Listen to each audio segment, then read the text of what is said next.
تاریخ کے مشہور ترین فاتحین میں سے ایک نام چنگیز خان کا بھی ہے، جس کی خصوصی شہرت مفتوحہ علاقوں میں لرزہ خیز قتل و عام کے حوالے سے ہے۔ چنگیز خان صرف تاریخی فتوحات اور قتل عام کے حوالے سے ہی غیر معمولی نہیں تھا، بلکہ اس کی زندگی کے کچھ اور غیر اخلاقی پہلو بھی بہت غیر معمولی تھے، جن میں سے ایک اس کی بیویوں کی تعداد بھی تھی۔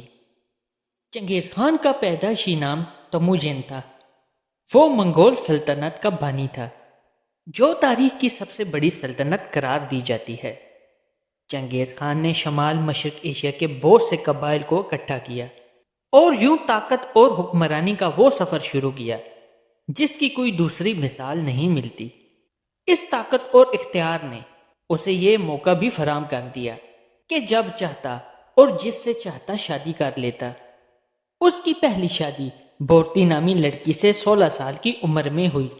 شادی کے کچھ عرصے بعد بورتی اغوا ہو گئی، جسے بازیاب کروانے کے لیے چنگیز خان نے ایک ایسی جنگ شروع کی جس نے بالآخر اسے ایک عظیم سلطنت کا مالک بنا دیا۔ جب وہ بادشاہ بنا تو گویا اس کے سر پر عورت کا جنون سوار ہو گیا۔ اس نے 500 خواتین کو اپنے حرم کا حصہ بنایا۔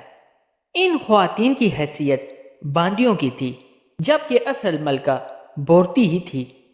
چنگیز خان کی سینکڑوں باندیوں سے بہت بڑی تعداد میں بچے پیدا ہوئے، لیکن حق وراثت صرف بورتی کی اولاد کو ملا۔ چنگیز خان نے بہت طویل اور کٹھن جدوجہد کے بعد اقتدار حاصل کیا تھا، جس کے بعد غیر ملکی فتوحات کا سلسلہ شروع ہو گیا تو یورپ اور ایشیا کے وسیع و عریض علاقوں کو فتح کر لیا۔ ان فتوحات کے دوران چنگیز خان بہت بڑے پیمانے پر قتل عام بھی کیا کرتا تھا۔ جب اس کی موت ہوئی تو وہ وسطی ایشیا اور چین کے اکثر علاقوں کو فتح کر کے منگول سلطنت کا حصہ بنا چکا تھا۔